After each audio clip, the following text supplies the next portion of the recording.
r/NoSleep. Posted by u/Carl_Sefney.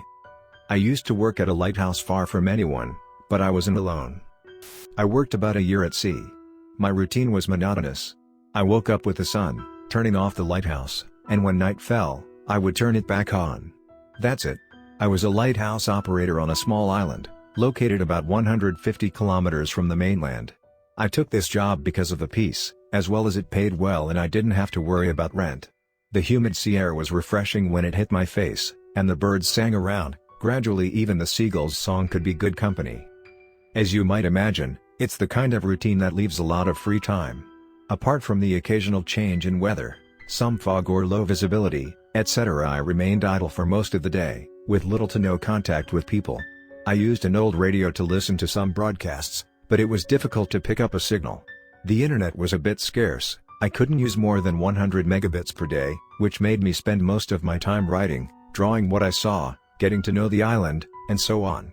Speaking of which, here's a brief description. The island is a piece of wild land, about 9 square kilometers, with rocky cliffs that extend into the ocean, forming hidden coves and dark caves.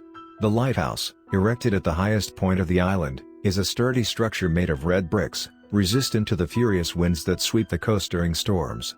Around the lighthouse, there are green meadows dotted with wildflowers and twisted bushes. A winding trail meanders through the landscape, leading to cliffs and deserted beaches, where the sound of the waves blends with the silence of solitude. In my spare time, I explored every corner of the island, discovering its hidden secrets and appreciating the raw beauty of nature. Visits occurred every 2 months, to bring supplies and such. Sometimes the frequency was higher, when there was something that needed to be repaired.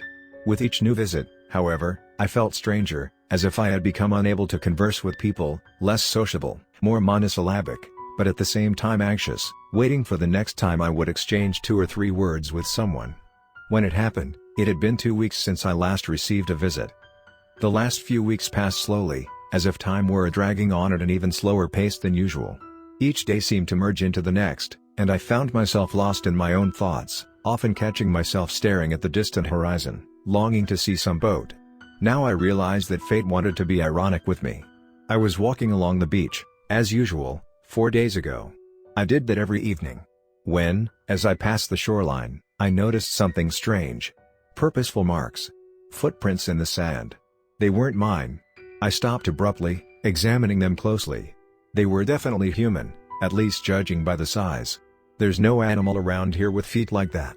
My eyes scanned the beach for any sign of movement, following the tracks with my eyes, but they lost themselves on the horizon, stretching infinitely along the sand. An uncomfortable chill settled in my chest as I continued my walk along the beach, each step more cautious than the last, looking in all directions, and following the footprints. I proceeded cautiously, each step weighing like lead on my feet. More and more, the feeling of being watched enveloped me, as if eyes were fixed on my neck. The footprints led me to a more remote part of the beach, where the rocks rose abruptly into steep cliffs, challenging the advance of the impetuous sea. The footprints disappeared at the base of these cliffs, as if their owner had jumped into the depths of the ocean.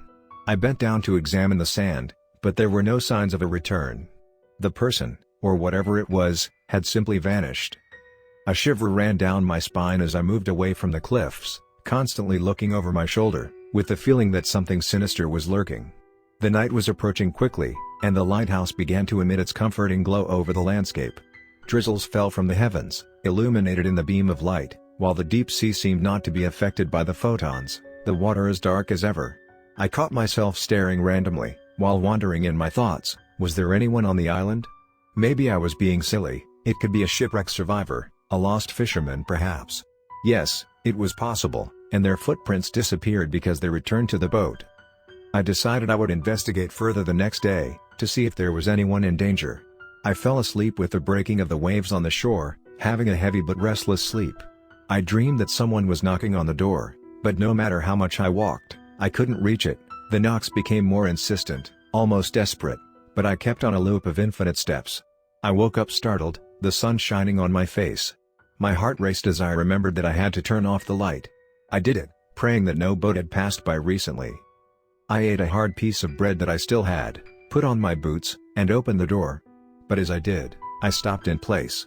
My gaze led to the ground revealed something that made my heart freeze. New footprints in the sand, fresh as dawn.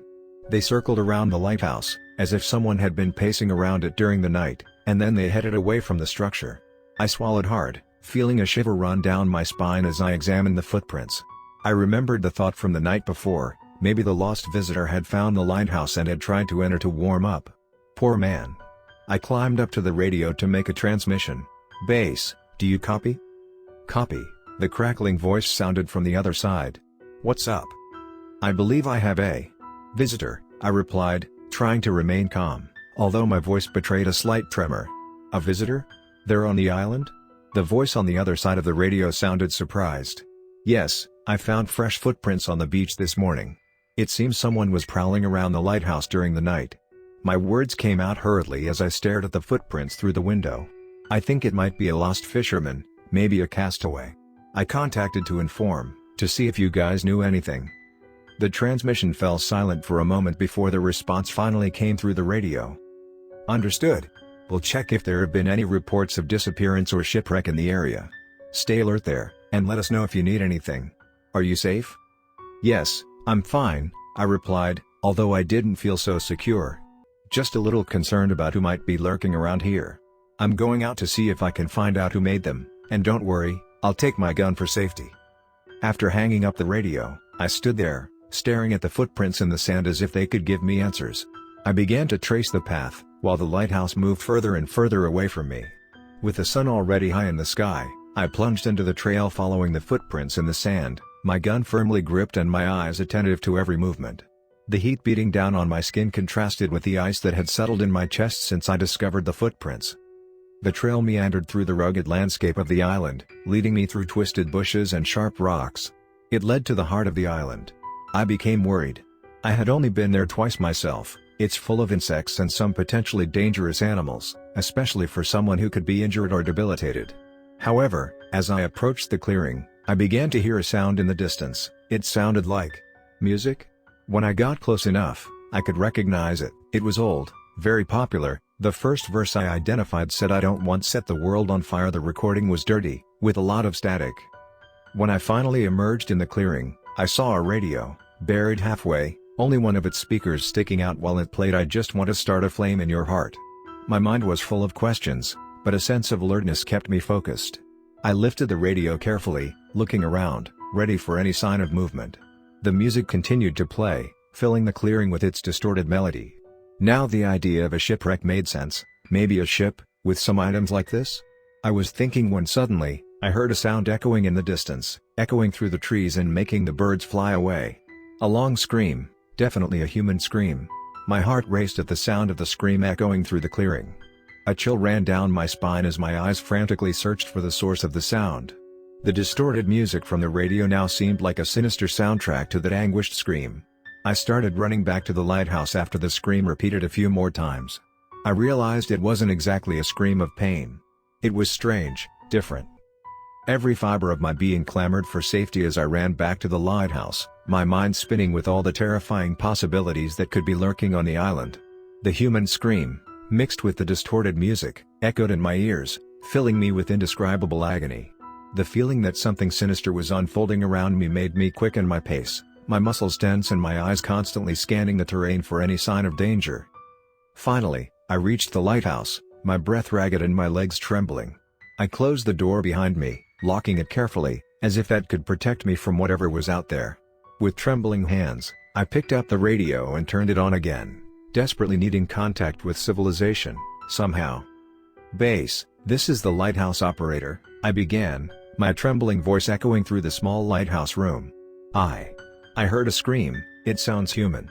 Also, I found a radio in the forest, playing music. I don't know what's going on here, but I think it might be dangerous. There was a pause on the other end of the line, before the familiar voice of the base operator responded. "Understood, we're monitoring the situation. Please, stay where you are and stay safe. We've sent a boat to check what's going on. Just stay calm, we're on our way." The words were a small comfort, but the sense of imminent danger still weighed on me like an oppressive cloak. I sat in a chair, gripping the radio tightly, the minutes dragging on as I waited, desperately waiting for the rescue to arrive. My thoughts oscillated between growing fear and suffocating anxiety, my heart pounding in my chest with a terrifying intensity. The sun had already set. I had turned on the light, looking regularly hoping to see the silhouette of the vehicle approaching, when a sharp sound echoed through the air, a sound that made my blood run cold in my veins. It was the same anguished scream I had heard before, but this time it was much closer, much more real. I looked out the window, my heart pounding hard as I tried to locate the source of the sound. That's when I saw, with difficulty, on the beach below the lighthouse, a dark figure moving among the shadows, its awkward and irregular steps. A wave of horror washed over my body as I realized it was coming here. Fear paralyzed me as I watched the figure, its erratic movements filling me with pure dread. I knew then that there was no more time to wait for rescue. I had to defend myself. I pulled my gun into my hands and waited, sitting in a chair facing the door, pointing the barrel of the pistol, just waiting for it to open the door. Everything became strangely quiet. The sound of waves crashing against the rocks was deafening, echoing inside the lighthouse as I waited, my ragged breath resonating in the silent room. Every second seemed like an eternity, and the tension in the air was palpable. My muscles were tense, ready to act at the first sign of danger. Then, it happened. A sharp thud cut through the air as the lighthouse door shook. Another thud.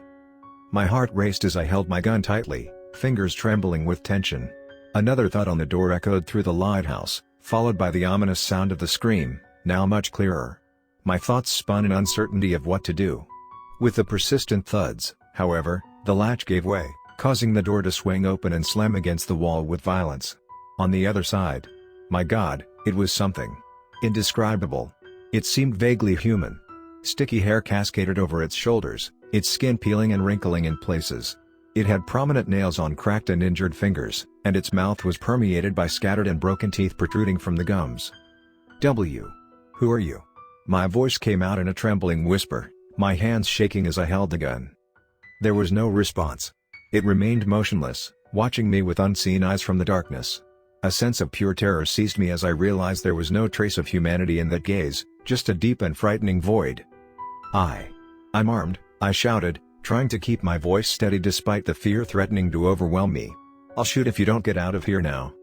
The figure remained inert for another moment before taking a step forward, its body lurching into the lighthouse. I felt a desperate panic engulf me as I squeezed the trigger, firing the gun with a deafening roar. The bullet sliced through the air with a sharp whir, passing through the figure and lodging into its leg. A guttural sound escaped from its lips, a sound that chilled me to the core. It lurched towards me with terrifying speed, its movements awkward and irregular, as if possessed by some supernatural force. I backed away, my mind screaming with terror as I desperately tried to get away from that thing. The lighthouse room seemed to have shrunk around me, its boundaries closing in on my mind as I struggled to find a way out. Then, in a moment of pure agony, my hand found the lighthouse's emergency lever. Without hesitation, I pulled it, activating the deafening alarm that echoed across the island like a cry for help. The creature recoiled, its ears seeming to hurt from the shrill sound, its movements recoiling into a fetal position. It was enough to give me a precious advantage. I ran towards the exit, my heart pounding with wild ferocity in my chest, the salty sea air filling my lungs as I moved away from the imminent danger. The alarm continued to blare behind me, cutting through the silence with its deafening cacophony. I ran along the winding trail that snaked through the island, my feet pounding against the uneven ground as I desperately sought a safe place to hide. Behind me, I could hear the creature's heavy footsteps, its grunts of pain mixed with anger as it relentlessly pursued me through the rugged landscape. I knew I couldn't run forever, that eventually my weak legs would give in to exhaustion. I needed to find a way to resolve this. That's when I spotted a hidden cove, sheltered by tall cliffs of rock. In the distance, I could make out when the rotating light of the lighthouse briefly illuminated the approaching rescue boat. It was the perfect chance. Without hesitation, I ran, hope igniting in my chest as I glimpsed a possible escape route. The creature was almost upon me, its heavy steps echoing as I neared the edge of the cove. With one last effort, I threw myself over the cliff, plummeting towards the churning sea below. The wind cut my face as I fell, the sound of the waves crashing against the rocks filling my ears. For a moment, I felt like I was flying, free from the terror that pursued me. But then the water came to engulf me, the force of the impact sending sharp pain through my spine. I sank into the dark depths of the ocean, air escaping from my lungs as I struggled to reach the surface. Finally, I emerged from the depths, gasping for air as I fought against the turbulent currents. I looked up, seeing the silhouette of the island against the dark night sky. The creature was there, its distorted form looming over the cliff's edge, and then it mimicked me, plunging into the water. Horror overtook me as I desperately swam towards the approaching rescue boat. I blew frantically into the whistle I had, attracting the attention of the crew, who soon aimed their flashlights at me as I struggled to keep my head above the tumultuous water. I turned back only to feel even more fear. That thing swam well, very well, its hands almost reaching me, making me see clearly the membranes between its fingers. Its eyes gleamed with anticipation, almost joy, and around its neck, something I can only compare to gills opened and closed.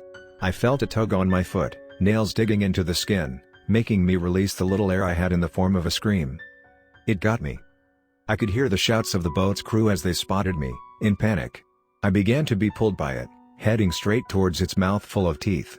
I was staring at it, seeing the abnormally large jaw open, ready to sever my calf, when a dry snap cut through the night.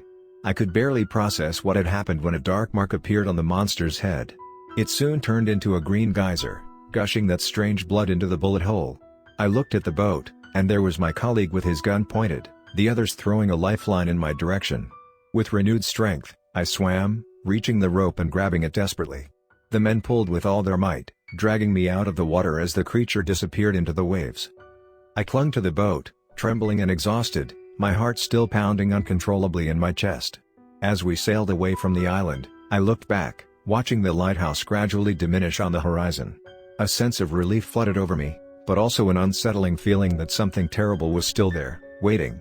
As we passed the coast, right in front of the lighthouse, I could see in the cabin the distorted, wet and wounded figure, its silhouette projecting sharp and accompanying us with its head. It probably realized that we had successfully escaped and then, almost like a wolf, stood in that position they usually do to howl, and its scream echoed through the corners of the island and the sea, the men on the boat becoming terrified. I sank into the boat, trembling and sweating cold, my thoughts revolving around the terrible experience I had just gone through. I fell into a strange but restful sleep, given my exhausted state.